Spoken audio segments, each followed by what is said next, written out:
Greetings, travelers. It's time. Time to objectify some women. Though if you want to see me objectify some men too, I do have a Husbando tier list that I made a while back. Unlike my Husbando tier list where I made it clear that the opinions on characters are totally subjective, this time around I know that my opinion reigns over all else. I'm sorry that your thoughts may incorrectly differ from my own, but it is the way of the world. In case it's not clear enough already, I am spoiling all of the plot from all expansions, so if you don't want story spoilers, you should probably stop watching this video. Although if you do want story spoilers, then you can always check out my MFSQ series, where you might be able to extract pieces of the plot through several layers of irony. And as always, if you want to help me out personally, all you have to do is subscribe to the channel. Alright, without wasting any more time, let's get into it. Alright, I'm starting off with all Lalafell. Get that shit out of my face, right into the FBI tier. Now that that degeneracy is gone, I can go and snuggle with my vanilla Dakimakura. First up on the list is going to be Dulia Chai. Now starting off strong, Dulia Chai is a great waifu to Chai Nuz. Now unfortunately she's already taken, but this is all fantasy. Now despite the citizens of Yulmore being self-centered jerks, Dulia Chai sticks out for being genuine and kind to Alphino and nobody else. Now she does try to help the team once everything is under control with handsome Squidward. The thing that makes her great is her overwhelming confidence. She doesn't try to pretend to be anything else. She wants to be painted the way she is, and that's why she likes Alphino's art, which I honestly think is very attractive. She's also good at encouraging her husband, kinda. And to be honest, trying to be supportive is a good mentality in a relationship, even if you're not good at it. I'm feeling a strong A tier here. Lots of good traits, really hard to dislike. Feo-ol. Feo-ol? Big Fairy. I'm not really sure what to say about Big Fairy other than that one time the Scions are discussing that they need help and they all agree that asking the fairies is out of the question, and then Big Fairy gets mad because they didn't ask her for her help. I feel like there's supposed to be some kind of message there, but honestly speaking, I don't really think this character has much development other than being pretty hot, while also being the reason that you can move items into the first. So, B tier. Ishtala, the totally blind cat girl who can grab objects out of the middle of an abyss but can't see the stars, proving that according to everything I understand about the lore, stars have no ether, or at the very least ether cannot travel across light years of distance to be picked up by someone's ether optical receptors. Anyways, Ishtala has been cool for a while, with insane acts of magic that rival the strongest characters in the plot. She's always finding ways to be useful and has a weird habit of yeeting herself into the ether stream, which I guess is just for fun at this point. Now in terms of personality, apparently her emotions are completely dulled thanks to all these ether deep diving activities. Unfortunate, but her recklessness and boldness are very attractive.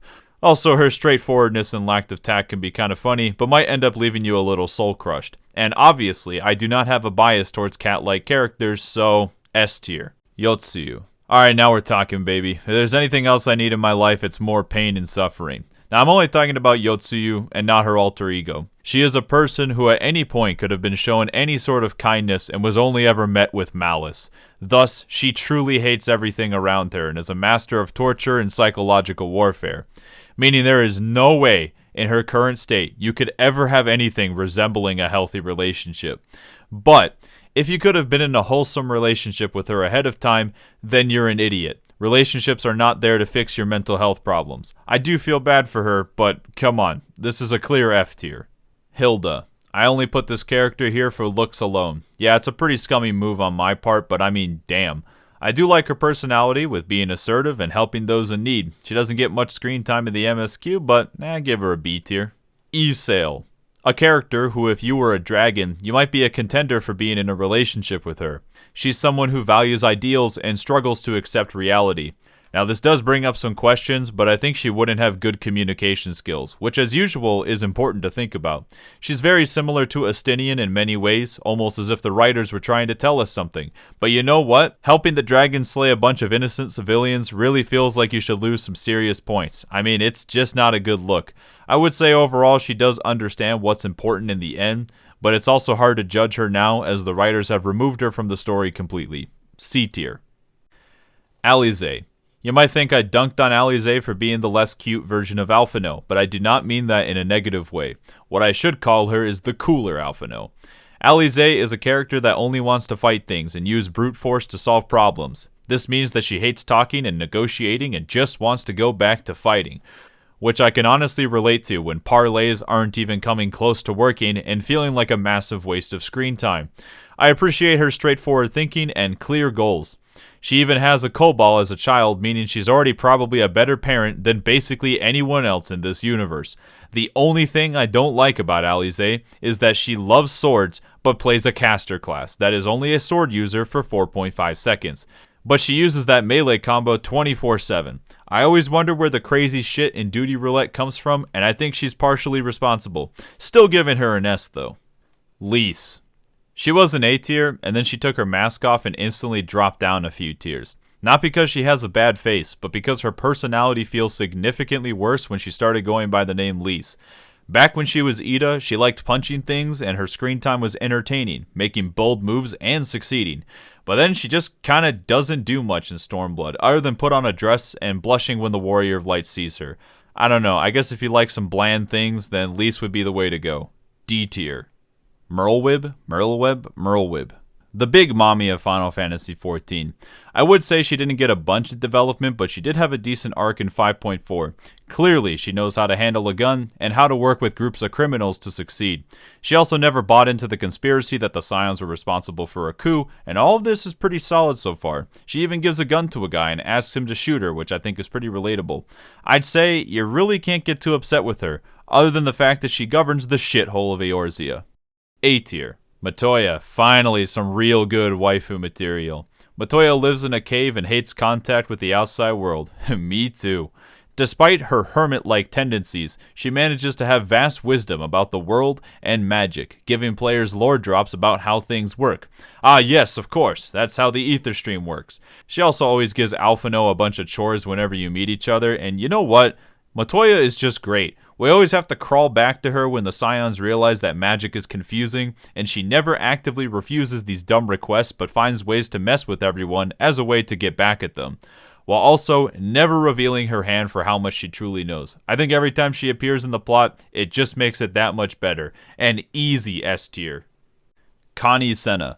Alright, hear me out. Connie Senna is just a worse version of Matoya in every way. You might think that's bold, but look, both of these characters have a ton of wisdom about magic, they both give player lore drops about how ether works, and they both carry around a magic staff. The only real difference is that Matoya has a great personality, while Connie Senna doesn't have enough flair to leave a lasting impression. But she did save Ishtala for us that one time, so I guess C tier. Serena. Yeah, remember that Mongolian Aurora girl that let you into her clan? Well, she's not exactly getting an infinite amount of character development, but she is cool. At first glance, she comes off as a bit airheaded and wimpy, and then you remember, like everyone else in Mongolia, you have to be a war-hardened veteran to be able to survive, so she's probably scarier than you initially thought. Also, she doesn't hesitate to reject the creepy advances by weird guys. I think she moves up to a B tier just for putting creeps in their place. You might wonder where Sadhu is, and the reason I didn't include Sadhu is that as far as I can tell from everything in the plot, he identifies as a guy. Not to say that guys can't be waifus, but for consistency, he would have been a D tier on my Husbando list. Thanks for making my solo instances unending. Giddy. A character that you've known for a surprisingly long time. She helped the citizens of her country flee tyranny and has been helping the Scions before the Scions started helping the Scions. At first you didn't know what she looked like because Aurora weren't programmed into the game yet, and she was cool. And now that you know what she looks like, she's still cool. I will say, despite being forced to make impossible decisions constantly, she manages to keep a level enough head. I'd argue that her loyalty to the country of Doma, despite it not existing, is admirable as well, but at the same time, I think unquestionable loyalty means that she might not always have the best judgment. I think she's a good A tier, should have been a samurai. Menphilia. What a great character to ask players to kill some more primals. I think the only thing Menphilia does is ask to slay primals, get kidnapped multiple times, and show more skin than most other characters for whatever reason. She is completely useless. A Shedinja without Wonder Guard is more useful than Menphilia. Easily one of the worst waifus in Final Fantasy XIV, and honestly in general. Every time you think something even remotely positive about her, just remember that she was resistant to moving the headquarters of the Scions to an Aetheryte, and all of your positive thoughts are going to instantly vanish and be replaced with unending fury. F tier. Ren and Gaia. These characters are not on the list, but are mentioned because they are great waifus to each other. And with that, we have done it. A completely and 100% totally non-subjective, incredibly well-researched waifu tier list. Did I forget anyone important? Of course not. Now let's get out there, throw this stupid thing in the trash, and respect some women. Wait a minute. How old is Alize? I'll never forgive the Japanese.